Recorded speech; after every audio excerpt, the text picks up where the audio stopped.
well, hey, this journey of following Jesus is a piece of cake, said no serious follower of Jesus ever. I once heard the wonderful Madeleine L'Engle say, only half jokingly, that the Old Testament was a collection of stories of a bunch of men sitting around a fire saying to God, "You want me to do what?" To be sure, there are many stories in the Judeo-Christian tradition about people who did their best in answering God's call, sometimes outrageous call, and got for their efforts a pack of trouble. There was Abram, told to leave home and go somewhere he knew not where. I can just imagine the conversations between him and Sarai, not to mention his herdspeople and his servants. Where are we going? We're going to pack up? Where are we going? At one point, he's told to sacrifice his only son. Then there was Joseph, given the gift of interpreting people's dreams, and he was betrayed by his brothers, sold into service to a foreign businessman, falsely accused by his owner's wife, and thrown in jail, all just for following God's lead. Then there was Moses, told to become a freedom fighter to get his people out of slavery in Egypt, which he did. And then he's leading the people through the desert, and he got nothing but complaints about the food. And they weren't even on a major airline. And in the New Testament, you couldn't do any better for an example than Paul, suffering shipwrecks, imprisonments, torture, plots against his life. And this pattern, of course, is not restricted to the stories in the Bible. Believers throughout history, both Jewish and Christian, have suffered hugely for trying to follow God's lead. You stand up for what is true and what is right. You speak from your heart against the lie, and somebody is going to get upset. Usually the people who get the most upset are the ones who have adopted lying and deceit and sometimes even violence as a means of controlling others to get their own way. Today, we see government administrations in many countries, including one way too close to ours, using these very tactics. In Elijah's day, the administration of Israel was in that category. Ahab had become king, and he'd married Jezebel, a woman from Sidon, a Sidonian, who worshipped Baal. And Ahab began worshiping Baal. Not only that, he built a temple to Baal. It says in the Book of Kings, he did more to provoke the Lord, the God of Israel, to anger than did all the kings of Israel before him. Don't you keep hearing these little parallels? You may remember the story of the two altars and the two bullocks when Elijah challenged the prophets of Baal. Get your god, Baal, to consume the bullock on your altar. And they danced and they cut themselves and they chanted for hours and nothing happened. And then Elijah calls on Yahweh and fire consumes the whole altar, the drenched kindling, the water pit around it. And on that proof that God, Yahweh, is the real true God, he has all the false prophets slaughtered, executed. A little excessive, perhaps, but he was following God's lead. Now, he's on Jezebel's death list, and he's fleeing for his life. It's an exhausting journey, and Ezekiel hits the wall of his endurance and basically gives up. Too hard for him. I wonder how often you and I have felt that following the ways of Jesus sometimes just gets too hard, too challenging. I wonder if there are times when we want to give up, just lie down, dull our senses with any of the many alluring distractions we have on our screens or in our tourism or in our hobbies. Well, this is where the piece of cake comes in and the pitcher of water. In the story of Ezekiel, the angel of God provides this cake and water. It reminds us of Moses and the people on their journey in the wilderness when they had given up, saying, "Why did you bring us out here to die?" They're showered with manna and quails and water from the rock.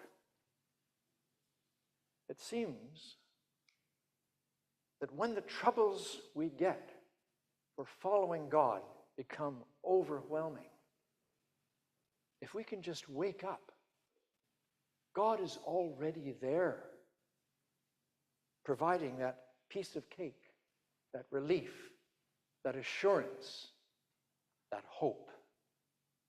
In Elijah's case, he stops running in fear and instead journeys forward in faith. Strengthened by holy food, he journeys to that renewing and strengthening and empowering moment on the mountain, a moment that isn't marked by huge dramatic events, but in that still, quiet voice, in the silence, as he surrenders once again to God. It was much the same for Paul, who was brought to his knees, blinded by that moment when God broke through the heavens and into Paul's spiteful mind to confront him with the truth. And it's in that blinded journey when he is totally dependent on those around him for 3 days that he begins a completely new connection with this Jesus whom he had persecuted with such vigor. I think it is often in that quiet, pitch black personal space, when we're not looking around in terror, nor closed down by our anger, nor distracted by our ego, when we begin to depend on others to lead us, that we really begin to hear God's message of love and acceptance. We're told that Paul fasted for 3 days, but then when he regained his sight, there would have been cake and water for his journey. So how does all this relate to us? Well, I suspect we all experience weariness in our efforts to do the right thing, to stand up for what is true and good, perhaps nowhere more than in our baptismal calling, when we promise to strive for justice and peace among all people and respect the dignity of every human being, and to safeguard the integrity of God's creation and respect, sustain, and renew the life of the earth.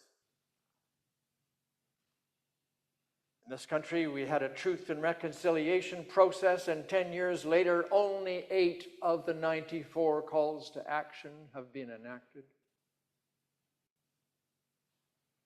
We call for a transition away from fossil fuels, but we drive our gasoline vehicles around and fly continents in jetliners.